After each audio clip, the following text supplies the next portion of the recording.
Congratulations, आपने Germany का driving licence पास कर लिया है। बहुत मुबारक हो आपको। लेकिन इस वीडियो में मैं आपको बताने जा रहा हूँ कि पहले 2 ईयर जो होते हैं वो प्रोबेशन पीरियड होता है। तो प्रोबेशन पीरियड क्या होता है और वो किन पे अप्लाई होता है और उसमें आपने किन चीज़ों का एहतियात करना है, तो इस वीडियो में हम वो डिस्कस करते हैं।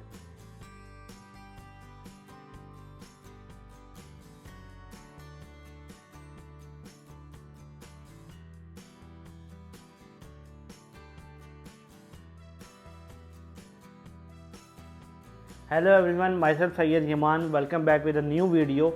आज की इस वीडियो में मैं आपसे डिस्कस करूंगा प्रोबेशन पीरियड क्या होता है।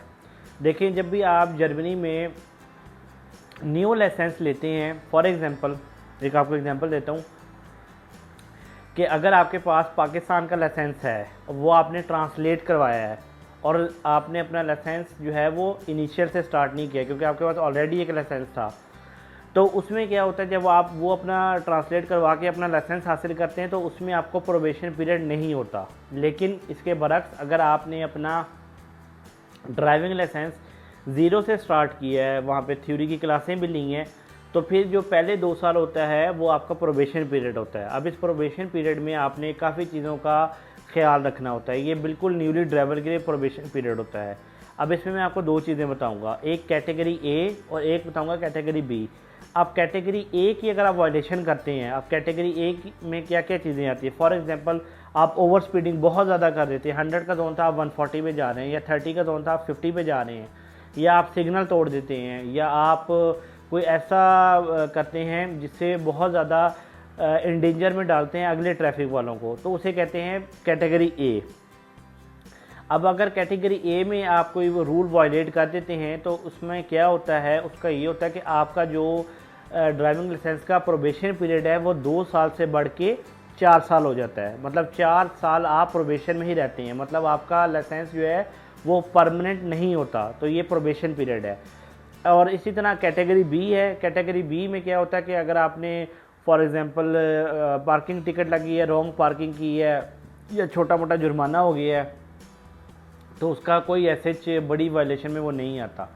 अब प्रोबेशन पीरियड में क्या होता है, बेसिकली जब आप प्रोबेशन पीरियड में होती हैं तो आपको वो जज करते हैं 2 साल कि आप कितनी मिस्टेकें कर रहे हैं। अगर आप बहुत ज़्यादा मिस्टेक करते हैं तो वो प्रोबेशन आपका 4 साल का हो जाता है। अब जब प्रोबेशन 4 साल का होगा फिर भी आपका लाइसेंस जो है वो टेम्प्रेरी रहता है, परमानेंट नहीं होता। अब इसमें ये होता है कि आपका जैसे टेम्प्रेरी लाइसेंस है, आपको गाड़ी अगर आप रेंट पे लेते हैं आपको गाड़ी रेंट पे महंगी मिलेगी। अगर आपके पास परमानेंट होता है तो गाड़ी आपको सस्ती मिलती है, आपको गाड़ी महंगी मिलेगी। आप अपनी इंश्योरेंस करवाएंगे तो आपकी इंश्योरेंस महंगी होगी। तो ये सारी चीज़ें जो है ये प्रोबेशन पीरियड में होती है। तो आपने बहुत सेफ़ तरीके से अपना प्रोबेशन पीरियड निकालना है। सम टाइम आप बहुत ज़्यादा मिस्टेक करते हैं, फॉर एग्जांपल आप अल्कोहल या जिसे हम वाइन वगैरह पी के आप गाड़ी चला रहे हैं, या आपने ट्रैफिक लाइट ब्रेक कर दी है, इस तरह की जो बड़ी वायलेशंस हैं अगर आप ये करते हैं तो इसका नुकसान ये होता है कि आपको वो बाज़ दफ़ा आपका एक तो प्रोबेशन पीरियड तो एक्सटेंड होगा ही होगा, बाज़ दफ़ा वो आपको एक सेमिनार लेने के लिए भेज देते हैं। अब वो सेमिनार तकरीबन 8 घंटे का सेमिनार होता है और उसकी कॉस्ट जो होती है तकरीबन आप समझें कि 300 यूरो से लेके 500 यूरो के बीच बीच में एक एक्स्ट्रा सेमिनार लेने के लिए वो आपको भेज देते हैं। अब मैं आपको कुछ टिप्स एंड ट्रिक्स बताऊँगा जिसकी वजह से आपका जो प्रोबेशन पीरियड है वो बहुत स्मूथली गुजरेगा। पहले आपने कभी भी ओवर स्पीडिंग नहीं करनी। हमेशा आपने क्या करना है, अपने स्पीड लिमिट का बहुत ज़्यादा ख्याल रखना है। जब आप स्पीड लिमिट का बहुत ज़्यादा ख्याल रखेंगे तो ये होगा कि आपका पॉइंट भी नहीं लगेगा लाइसेंस पे और ओवर स्पीडिंग भी नहीं होगी। उसके बाद आपने राइट बिफोर लेफ़्ट रूल, जो रूल्स हैं जर्मनी के अंदर, राइट बिफोर लेफ़्ट हो गया, आइनबान स्ट्रासे हो गई, या ट्रैफिक साइंस हो गए, उनको आपने अच्छे तरीके से फॉलो करना है। अगर तो फॉर एग्ज़ाम्पल 30 का जोन है, 50 का जोन है, या आपने राइट जा सकते हैं या सिर्फ लेफ़्ट जा सकते हैं, तो आपके जो ट्रैफिक साइंस हैं उनको आपने अच्छे तरीके से फॉलो करना है। इसके बाद आपने जो आपकी ट्रैफिक सिग्नल है, रेड येलो ग्रीन, कभी भी प्रोबेशन पीरियड में आपने इसको नहीं ब्रेक करना। और कोशिश करें, अगर येलो लाइट आप आ रहे हैं, येलो लाइट हो गई है, तो कोशिश करें आप रुक जाएं, ठीक है। और इसी तरह आपने हमेशा काम पीसफुली ड्राइव करना है। अल्कोहल पी के गाड़ी बिल्कुल भी नहीं चलानी।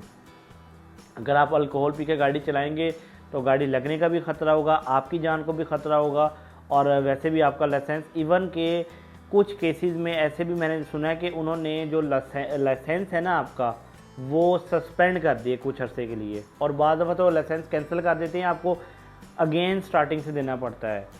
उसके बाद आपने प्योरिटीज़ को ख्याल रखना है कि किसकी प्योरिटी कहाँ पे है, किसकी प्योरिटी किधर है। ऑटोबान पे चलाते हुए बहुत ज़्यादा आपने ख्याल रखना है, एक्सीडेंट ना हो आपका। और जैसे ही इन चीज़ों का आप ख्याल रखेंगे, आपका 2 इयर्स कंप्लीट होंगे तो आपका प्रोबेशन पीरियड भी ख़त्म हो जाएगा। और जब आपका प्रोबेशन पीरियड ख़त्म होगा तो फिर आपका जो लाइसेंस है वो आपका लाइसेंस परमानेंट हो जाएगा। और जब परमानेंट लाइसेंस होगा तो उसमें भी आप अगर ये गलतियाँ करें तो पॉइंट लगते हैं, पर उनको थोड़ा सा सॉफ्टली तरीके से हैंडल किया जाता है। मतलब अथॉरिटी थोड़ा सा सॉफ्टली तरीके से लेती हैं। ये नहीं है कि उसमें आप जो मर्ज़ी कर सकते हैं, ना ना ना, इसका मतलब बिल्कुल भी नहीं है। इसका मतलब ये है कि उसमें भी ये चीज़ें होती हैं, लेकिन उसमें ज़रा वो अथॉरिटी जो है ना कहती है प्रोबेशन निकल गया, परमानेंट लाइसेंस है, ज़रा लाइट लेती हैं आपको। लेकिन अगर कोई मेजर आप क्राइम कर दें या ट्रैफिक के अंदर मेजर आप ऐसा रूल वायलेट कर दें या किसी की जान को ख़तरा कर दें, तो वो आपका ड्राइविंग लाइसेंस जो है वो सस्पेंड कर देते हैं। तो आई थिंक ये तरीका मैंने अपनी ड्राइविंग लाइसेंस की जो सीरीज़ है उसमें मैंने कंप्लीट बताया है। टोटल कॉस्ट कितनी आएगी, क्या प्रोसेस है, किस तरह आपने थ्योरी पास करनी है, किस तरह आपने प्रैक्टिकल का पेपर देना है, मोस्ट इम्पॉर्टेंट ट्रैफिक साइंस क्या हैं जर्मनी में। और इस पीरियड में इस वीडियो में मैंने आपको बताया है कि ये जब आप इसको हासिल कर लेते हैं तो आपने इसकी किस तरह केयर करनी है। आई होप ये वीडियो आपको अच्छी लगी होगी, और अगर अच्छी लगी है तो आप यूरो वाइब को लाइक करें, शेयर करें और सब्सक्राइब करें।